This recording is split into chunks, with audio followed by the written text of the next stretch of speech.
મિત્રો, સમગ્ર ગુજરાત નહીં પણ સમગ્ર ભારતનું ગૌરવ આજે ખાસ કરીને એક વધારે એમને સન્માન મળ્યું છે એમ કહી શકાય.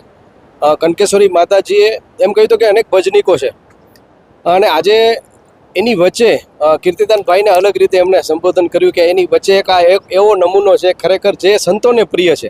તો કીર્તિદાનભાઈને કહેશું કે આજે એક તમારા માટે બહુ મોટું એક સન્માન માતાજીએ આપ્યું છે કે સંતોને પ્રિય એવા કીર્તિદાનભાઈ ગઢવી. તો પોતાના પ્રતિભાવ શું છે મળી કીર્તિદાનભાઈને. કીર્તિદાનભાઈ, કેવી ખુશી થાય છે આજે માતાજીએ જે આશીર્વાદ આપ્યો? પૂજ્ય માતાજીનો અપાર સ્નેહ મને મળ્યો છે, મને અને મારા પૂરા પરિવારને. અને રોજ એવો પ્રયત્ન કરું છું કે સંતોને પ્રિય લાગી, આપણે સંતોને વાલા લાગી. આજ દિન સુધી કોઈ પણ જગ્યામાં ક્યાંય પણ કાર્યક્રમ કરવા ગયો હોય ભજન અર્થે, મારો આમ તો વ્યવસાય છે ને, પણ ક્યારેય સંત તરફથી જે પ્રેમ પ્રસાદ મળે એ મેં પ્રેમથી સ્વીકાર્યો છે. અને હું જગ્યાઓમાં જવાનું પસંદ એટલા માટે કરતો હોઉં છું કે આધ્યાત્મિક ઉર્જા મળે આપણને, એમની પોઝિટિવ ઓરા મળે, એમના આશીર્વાદ મળે. અને આખું જગત આશીર્વાદ થકી જ શક્ય છે. સફળતા કોઈ પણ પુરુષને કે કોઈ પણ વ્યક્તિને કોઈ પણ ક્ષેત્રમાં આશીર્વાદ થકી મળતી હોય છે, બાકી મહેનત આખું જગત કરે છે. એટલે મારી કારકિર્દીમાં સંતોના આશીર્વાદનો બહુ મોટો સિંહ ફાળો છે. એમના આશીર્વાદ થકી મને જે પણ મળ્યું છે, માતાજી હોય, મોરારી બાપુ હોય, વિશ્વને સંત છે, રમેશભાઈ ઓઝા હોય, બાકી સુતામ, અનેક સંતોના દિવ્ય આશીર્વાદ મને પ્રાપ્ત થયા છે. જી કીર્તિદાનભાઈ, સત્તા અને સંપત્તિ અને નામના એક એવો જો ખરેખર જો સંતોની જો માન્યતા ન હોય અને એમના સદગુરુના આશીર્વાદ ન હોય, માતા પિતાના આશીર્વાદ ન હોય, તો એ જે છે એ કેમિકલ લોચો કરાવી દે. બિલકુલ. પણ કીર્તિદાનભાઈ જે સ્ટેબલ રહ્યા છે, શું છે એનું કારણ?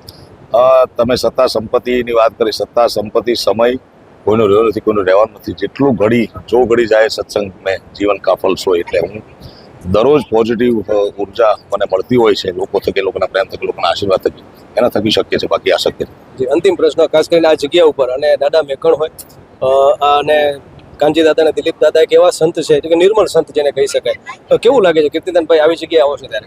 મોરજલ સાથે મારો પારિવારિક નાતો છે, અમારા સગા સંબંધી ઘણા બધા રહે છે, વર્ષોથી હું આવું છું. દિલીપ દાદા નિર્મોહી સંત છે, કોઈ જાતનો મોહ નથી, કોઈ જાતનો એમને પદની છે એટલે મોટું એમને મોટે બાનું છે, પણ એકદમ નિર્મોહી, સરળ, સામાન્ય વ્યક્તિની જેમ બધા સાથે રહેતા હોય, બધા ભક્તોને મળતા હોય છે.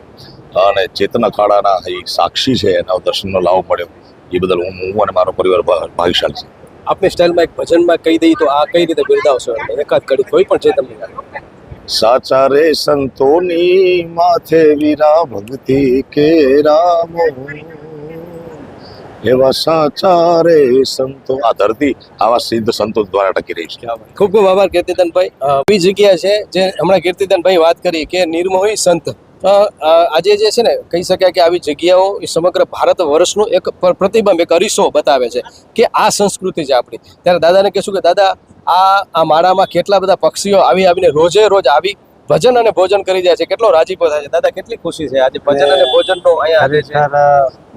એટલો બધો આનંદ અને ખુશી થાય છે. અને એનાથી વિશેષ જે આપણી કચ્છની પ્રજા છે ને, એ અમારા સાધુ સંતો માટે એ માનો ખોડો છે. અમે અમારા મા બાપ તે બધું ત્યાગ ભલે કરેલું, પણ ખરેખર નવેસરથી અમને માના આ ખોડામાં રમવાનો અવસર મળ્યો હોય ને, એવી કચ્છની પ્રજા અમને લાડ લટાવ્યા છે. અને એનો પ્રતિબિંબ એટલે જ આપણો આ ઉત્સવ, આપણી કથા. હજારો આપણી કચ્છની, ગુજરાતના, ભારત વર્ષમાંથી જે બધા ભક્તજનો પધાર્યા છે, અને એમના ચહેરાના ભાવો હું જોઉં છું ને, એ ચહેરાના ભાવમાં ખરેખર મને ક્યાંક કુંજલ દાદા દેખાય, ક્યાંક મેકણ દાદા દેખાય, ક્યાંક આશાપુરા દેખાય છે. અને ખરેખર હું આપણા કચ્છની પ્રજા, દરેક જ્ઞાતિ, 18 વર્ણ, હું હમણાં જ ભોજન કક્ષની મુલાકાતને બધાને મળવા ગયો હતો, તો સાવ ગરીબ માણસો, સામાન્ય માણસો, એ એક જ પહેરવેશમાં, યુનિફોર્મમાં મેં એમની બધી દીકરીઓને જોઈ. એટલે મને એમ લાગો કે જે મજૂરી કરે છે, પણ એની પૂર્વ તૈયારીમાં ભાઈ કે આપણે અહીંયા બોળઝર કથા છે, અને એ કથામાં આપણે એક જ પહેરવેશમાં આપણે લાડુ પીરસશું, મોનતા પીરસશું. એટલે આ દ્રશ્ય જોયો ને, મારી આંખમાંથી આંસુ રોકી ન શક્યો. એટલે આટલી બધી લોકોની લાગણી, લોકોનો પ્રેમ, એ હું ક્યારેય ન ભૂલી શકું. મેકણ દાદા એ જીવનભર ભજન અને ભોજન હા. કર્યું છે, તો તમે હા. આજે એ જ્યાં હશે ને તો અત્યારે અહીંયા છે અરે જ. તો એનો કેટલો રાજીપો હા, થતો હશે? એમને એટલી બધો રાજીપો હશે.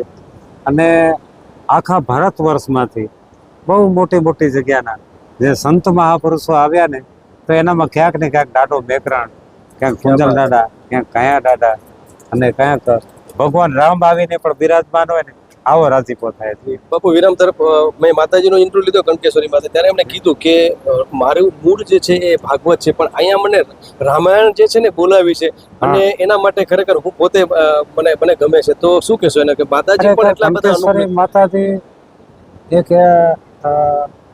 એક ઓલિયા આત્મા છે અને ગુરુમુખી છે. હા, તો હું જ્યારે મને તો ટાઈમ બહુ ઓછો મળે છે, પછી હું એમની કથા સાંભળીશ નિરાતે.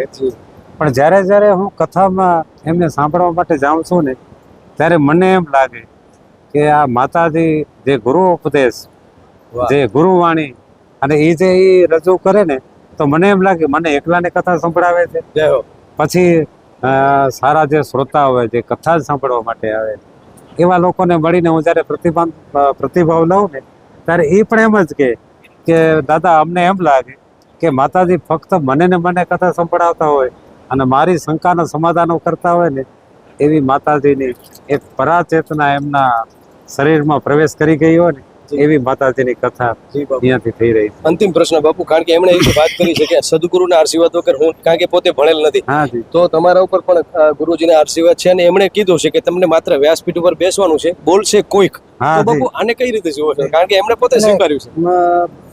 આ હકીકતમાં શું છે, આપણે બધા ખરા ને એ ABCD કે કખ 52 અક્ષરની બરાક્ષરી થી બારે નથી, પણ અમારી જે આધ્યાત્મ જગત છે એનામાં 52 અક્ષર બહારની જ વાત છે. જય હો. કે જ્યાં કને એ ABCD પૂરી થઈ જાય, કલમ ખડીઓ જ્યાં પૂરા થઈ જાય, અને એના પછીની જે વાણી જે છે ને, જેને પરાવાણી કહેવાય, એ એમના જે સદગુરુ મહારાજ જે ખરા ને, એ પરાવાળી એટલે ગુજરાતની નહીં, ગુજરાત યુનિવર્સિટી કે કચ્છ યુનિવર્સિટી નહીં, પણ આખા વિશ્વની મોટી મોટી યુનિવર્સિટીઓ ખરી ને, એનામાંથી જે PhD ડોક્ટરેટ થતા હોય, એવા 1000 ડોક્ટરેટ પદવીઓ એ સદગુરુના ચરણમાંથી ને એના આશીર્વાદમાંથી મળે. જય હો, જય હો. અને જી.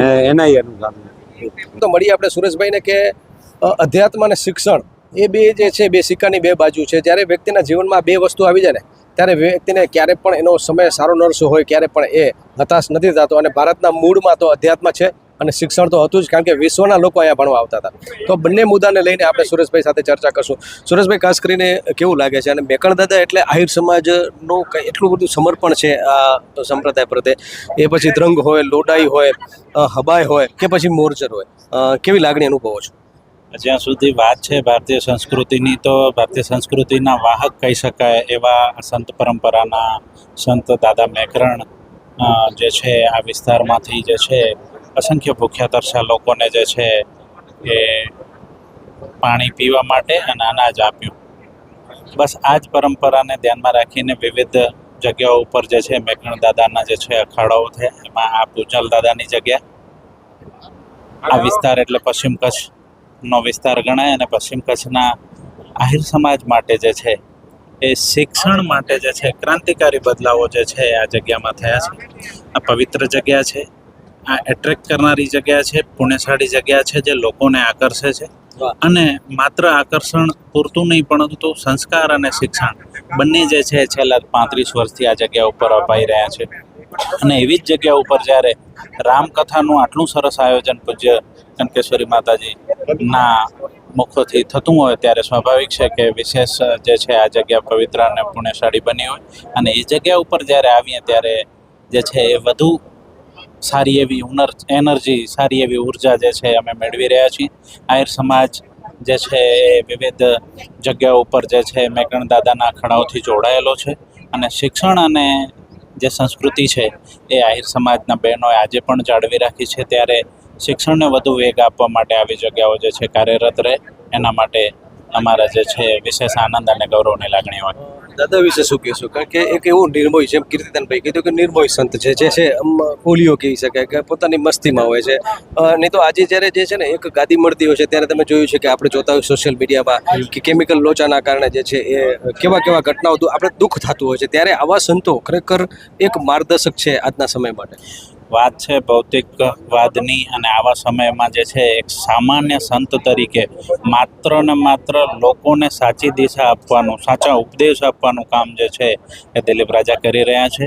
અને એકમાત્ર વિષય કે શિક્ષણ અને આ વિસ્તારનો કઈ રીતે વિકાસ થાય, ભારતીય સંસ્કૃતિ અને ધર્મ પ્રત્યે લોકો કેવી રીતે વધુ અવેર બને, અને જે કોઈ સારી ટેવો જે છે એ લોકોમાં કઈ રીતે આવે, એના માટેના પ્રયાસો પૂજ્ય દિલીપ રાજાએ કર્યા છે, જે અમારા સમાજ માટે જે છે ગૌરવ અને આનંદની વાત છે.